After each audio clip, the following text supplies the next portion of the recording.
I think we got a plan. For porting, that is. Future Nobody here. Just so you know, I'm going to be going a lot more in depth on the whole setup for this U-ported jig and the methodology that I use behind it. Just because setup is key.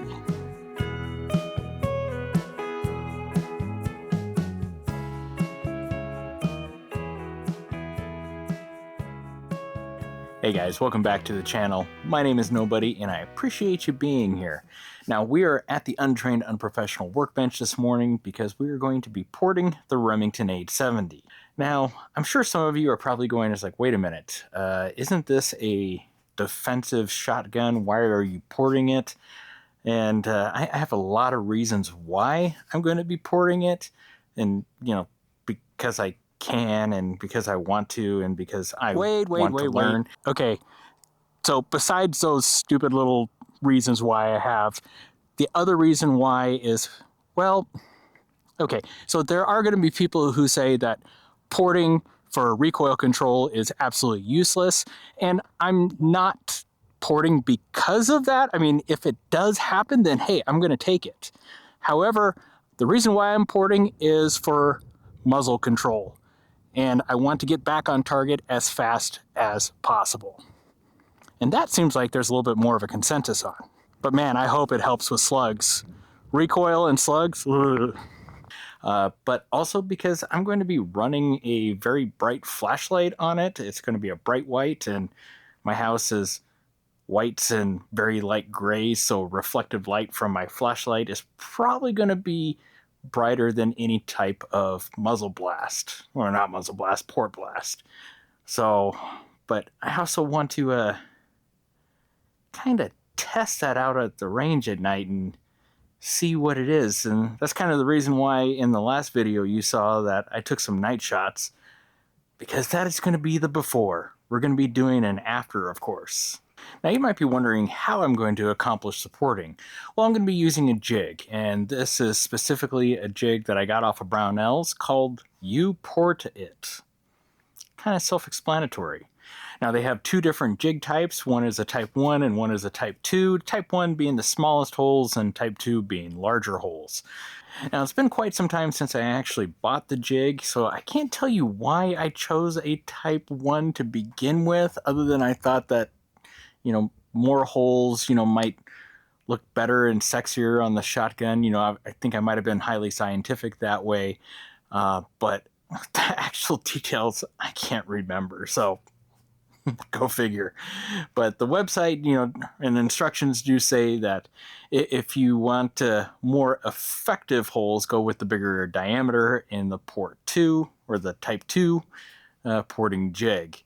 But you can still accomplish, you know, the same thing by increasing the number of holes with your type 1. So let's go ahead and go over my rough general plan that I'm hoping, because I have yet to take all this apart. I've just been laying things out and hoping that it works the way that I want. If not, we might have to improvise on the fly. And then let's open up the U-ported jig so you can see what everything it comes with. Now, per the instructions, you want to start about 2 to 2 1/4 inches in from the muzzle end, which puts it about right here. Okay, caveat, if you're running choke tubes, you actually want to make sure that you're not drilling into your choke tubes.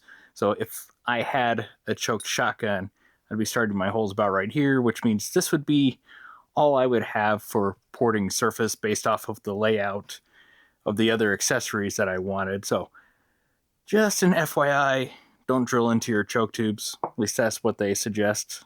Starting here at the 2-inch mark, I'm going to have a double row of holes up to this barrel clamp. And then from the barrel clamp back to the heat shield, going to have a single row. Now, quick and dirty layout, I'm thinking that I can have 14 holes here with up to an additional 6.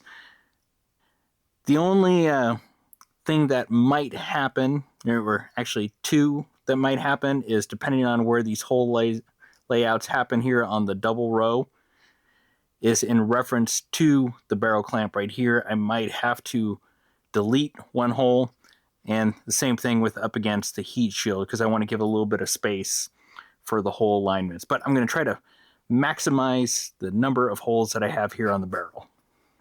So I've kind of been practicing on this piece of 3/4 inch EMT.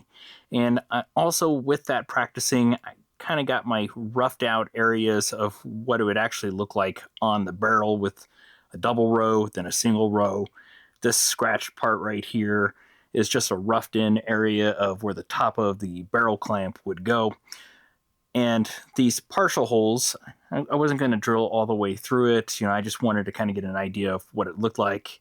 I also have these larger holes where I took a number 31 after the fact out of the jig and just kind of freehand drilled it to see what larger holes and if I could make them look somewhat decent. And I'm not too confident in that process, as you can probably understand why.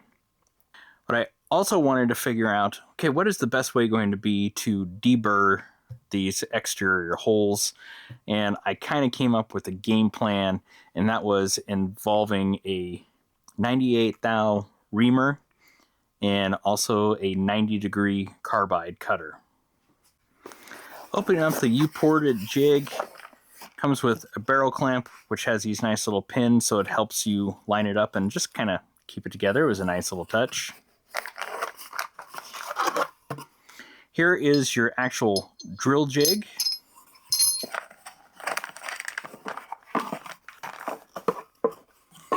Magnet for taking care of filings. A piece of wood so that way you can shove this in the barrel so when you're drilling through and upon breakthrough you don't go in and jab the other side of your barrel. So that was a nice touch. Your U-ported instructions. And then there are a bunch of spacers and screws and your drill bits. And also your hardened drill guide. And this actually goes right into your U-ported jig. And the extra thing that you're going to see here is the reamer that I bought separately. This is the 98 thou straight flute reamer. I was having a hard time figuring out the best way to deburr the exterior holes. And the instructions, they do talk about what they recommend, and yeah, what they're talking about is for their type 2 jig. And so what they were saying, just doesn't quite work the same. So playing around, I figured out that the reamer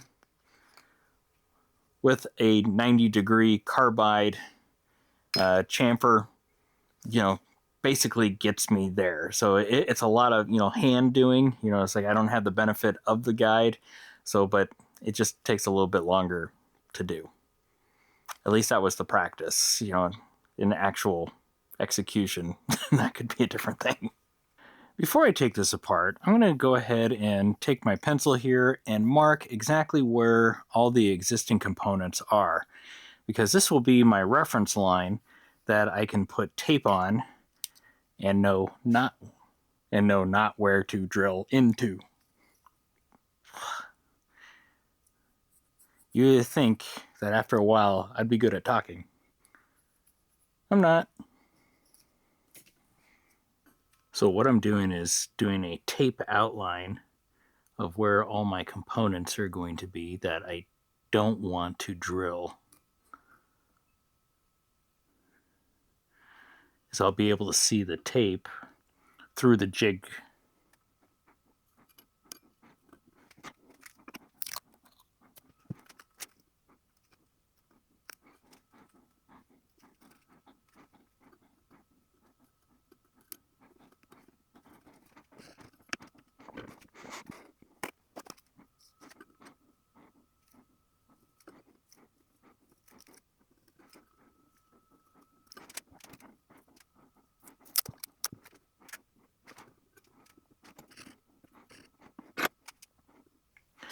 So I'm all taped up. This is where the front of the jig is going to sit on. The back of the jig is going to sit on.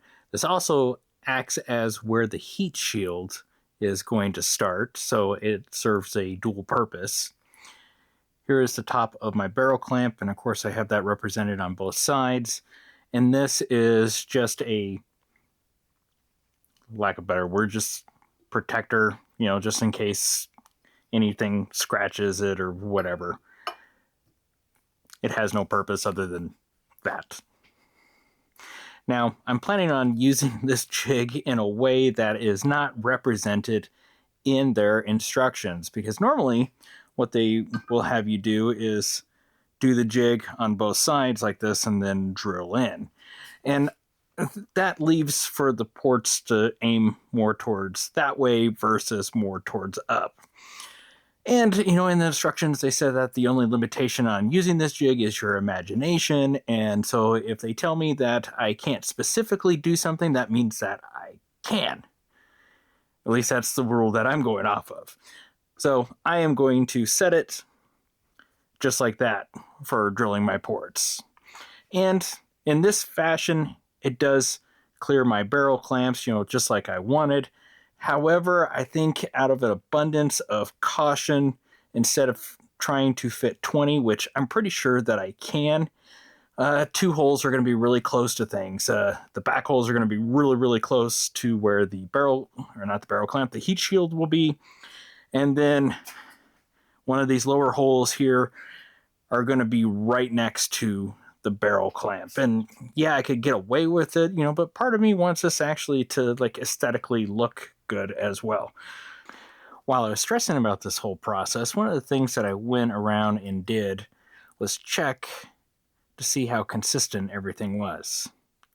So that is 543 thousandths. Same hole, opposite side, 550 thousandths, so 7 thousandths of an inch off. I also was checking the bottom here, so we got 48 thousandths. Let's see, I was doing the second hole. Come on. 54 thousandths. So this one right here, when I went through and measured it, tend to give me a little bit better, more consistent measurements. So 54 or 546 thousandths, 546 thousandths. Down here, 549, 550. Second hole, 48 and a half. Second hole, 51. Second hole, 52. 52. So this one was more consistent. So this is the one that I decided to put on the top. Now, just for eyeballing it, I did go ahead and score reference marks so that way I can line it up with the front bead, but I think I'm going to get a little bit tighter on my measurement and score a center here and score a center on my front bead. And that way I can try to be as consistent as possible versus trying to line up this arbitrary width right here versus the arbitrary width of the front sight bead. 1378.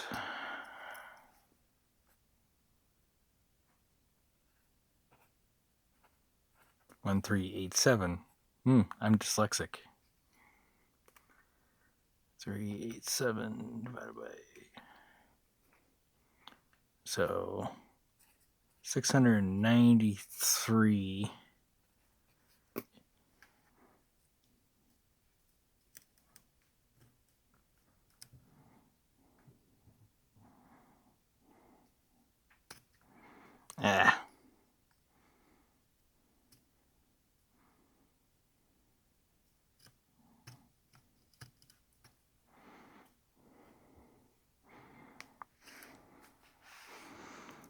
Okay, got a little bit of a center mark there.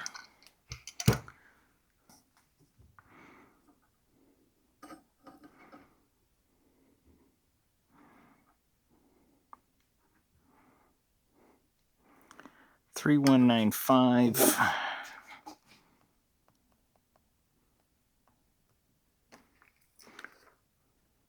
1597. So 159 and a half is the best I'll be able to do.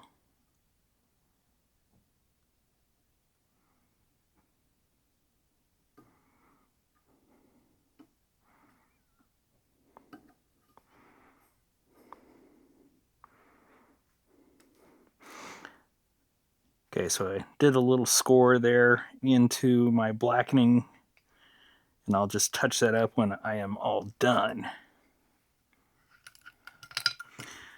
So in theory, I should be able to come in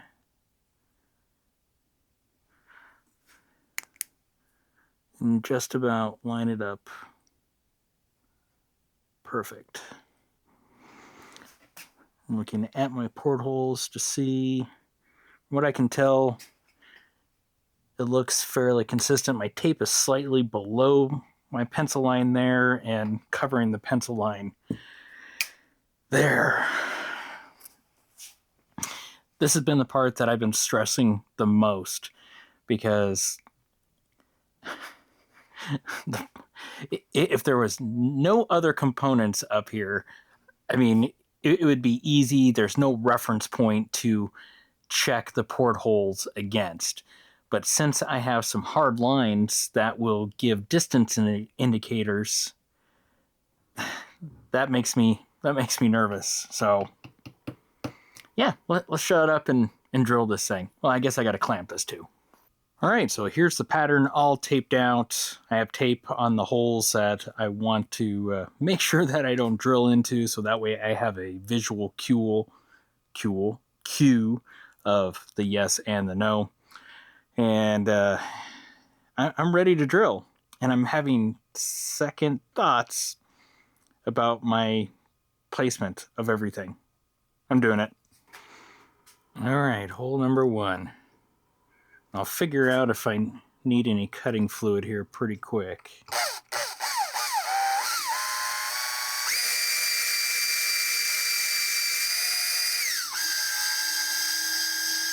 And yes, I have my stick in.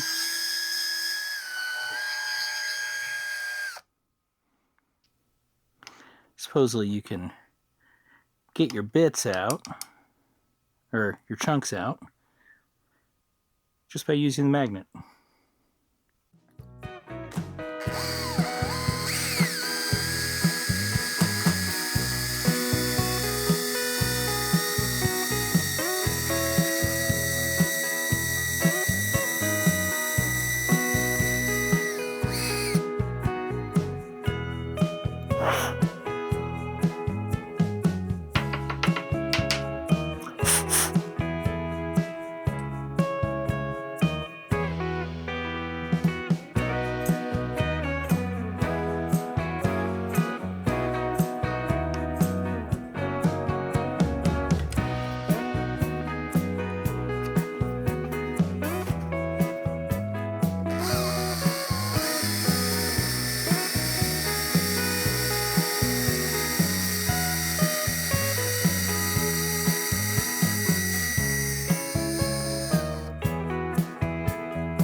So I started right here, worked my way down and around, and I got 5 more holes to go on this side.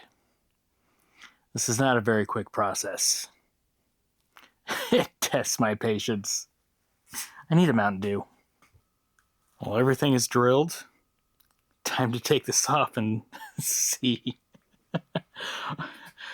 Oh, Can you tell I'm really nervous about this?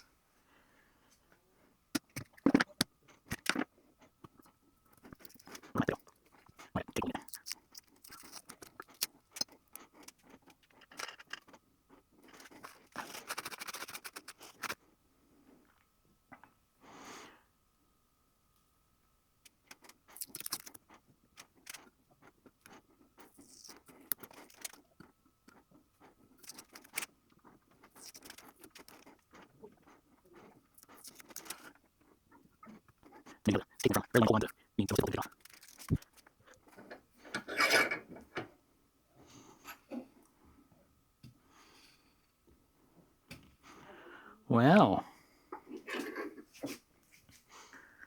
I don't know about you guys, but it actually looks promising.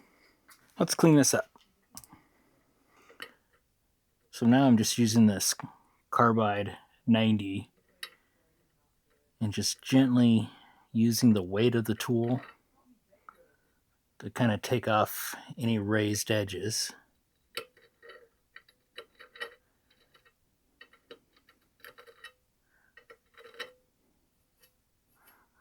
And just using the feel as my guide. And for the most part, it's not too bad.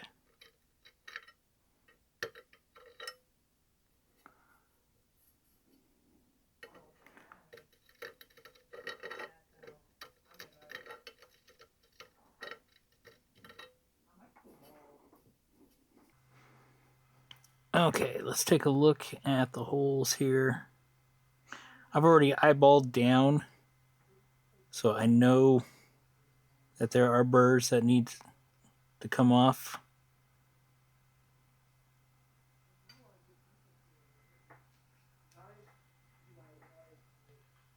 This bore cam isn't the best for this here in a shotgun.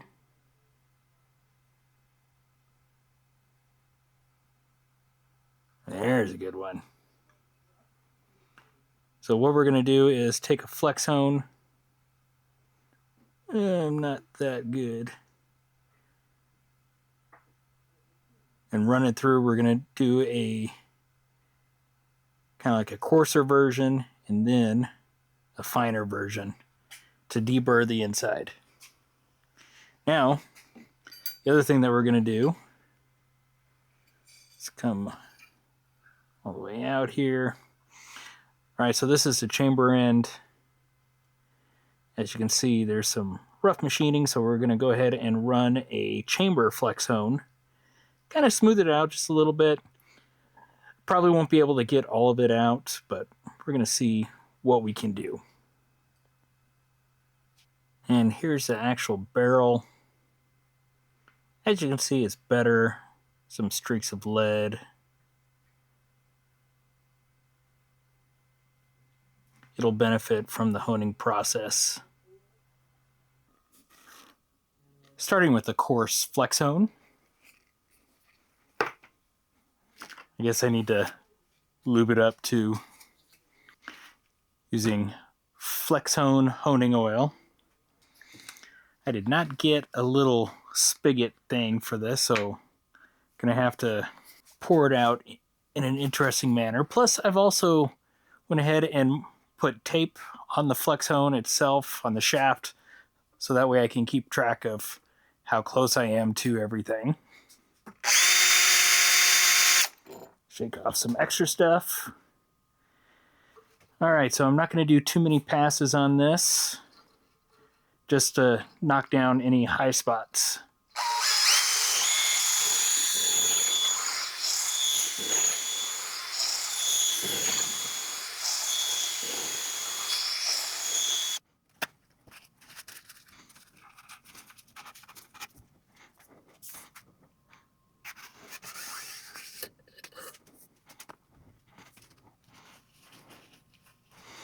Ew.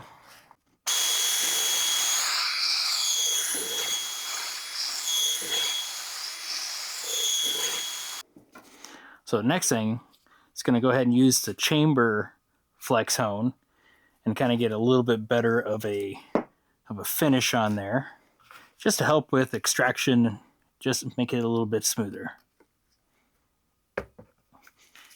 And this is a fine hone, just like the last one I did on the barrel. I'm having to cut my hands to spread it on out since I don't have a little tip on this.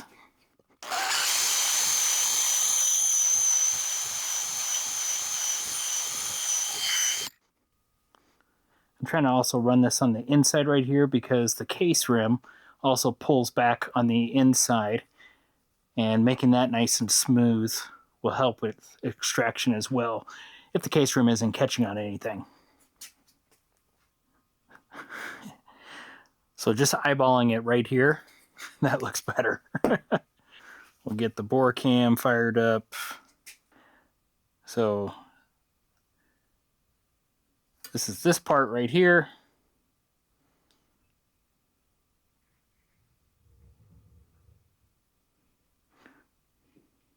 Better.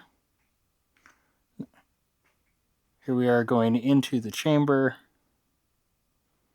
See a little bit of honing oil residue there.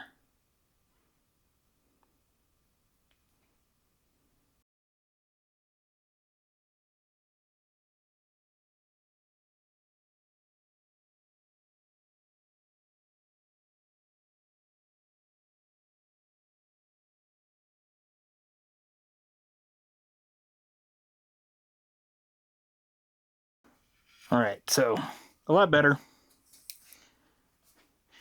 Better than what it was. So this is the surface that I was hitting the hone with just a little bit.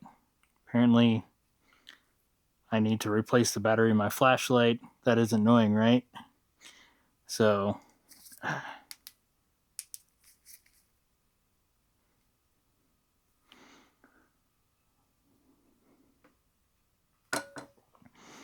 there is the chamber.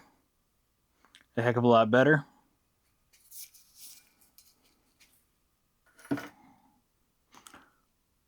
Looking at the muzzle end, heck of a lot better as well. Sorry about the flashing, guys. That's annoying. I find it annoying. And there are the ports. I need to clean this up and then can put it back together. So I cleaned the barrel with some warm soapy water, and then I took a heat gun and really dried it out, almost to the point where it was too hot to touch. Actually, it was too hot to touch in a lot of times. But I slathered it with gun oil, and I put it on really thick and just let that heat and oil just kind of displace any water, especially in the anodizing, because I worked hard trying to get that anodizing on there. But it looks good. The gun's back together. You want to see it? I'm excited. And there we are with the porting. As you can see, it's pretty darn even. So all my planning, but also all my worrying was for naught, or actually it was for good because it came out really well. And the main reason why I was worried about everything was because I did notice when I had the tape on there and I was clamping everything down, it was kind of easy for those jigs to kind of shift around. So just be cognizant, take a lot of time setting it up. And what do you guys think? Pretty even. Almost like I planned it on purpose to go around everything, because I did. But now it needs to be shot.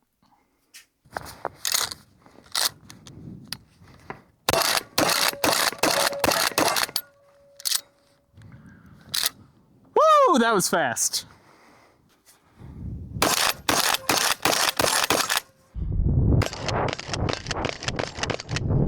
A little bit of buckshot.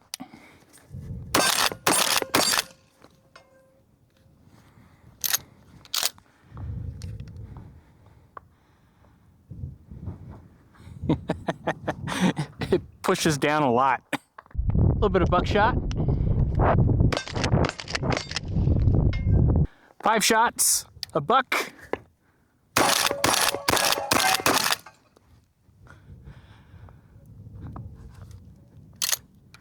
I killed that one. 5 shots, a buck.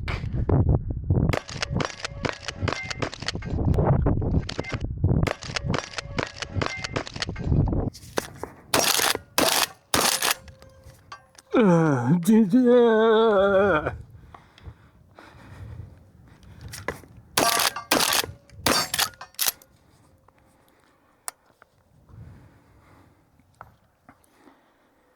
I'm so glad I'm not keeping that on there. So the light, I actually took this off of a rifle. I'm actually not going to be running this style. I just haven't found the end cap that came with this. Right now, this is hitting against my thumb, and it hurts.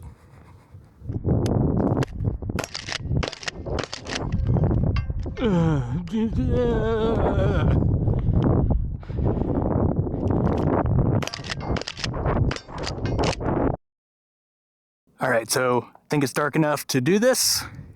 Let's go. Buckshot. Gonna do this with light.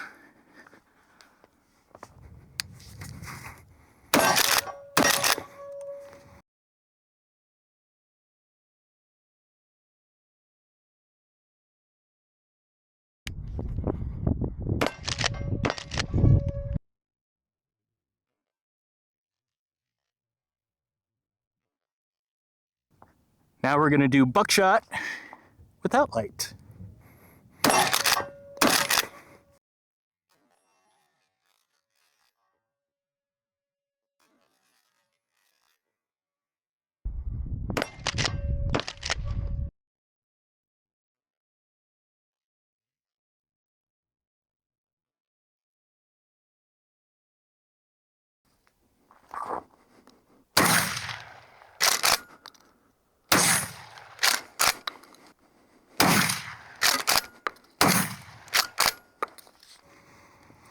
Which, why would you ever do that? Because I can't even see my target.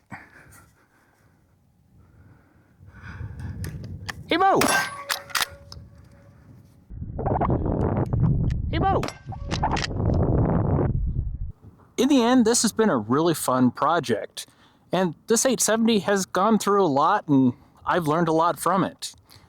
Now, starting out in 1988, when this was first manufactured, it was purchased, from what I can tell, off the rack and went to a sheriff's office up in northern Utah. Then from there, it went into civilian life. And how many hands it went through, I don't know. But it was definitely neglected over its time. And you can see it in all the rust that was underneath the parkerizing that I had to deal with. Stripped it down, gave it a new coat of parkerizing. And of course, went ahead and drilled and tapped the receiver so it could mount a red dot, kind of give it a modern feel. And of course, that was the first video of the series that YouTube took down and thought I was turning it into a machine gun or something stupid. But you can see that on Rumble if you're really interested in it.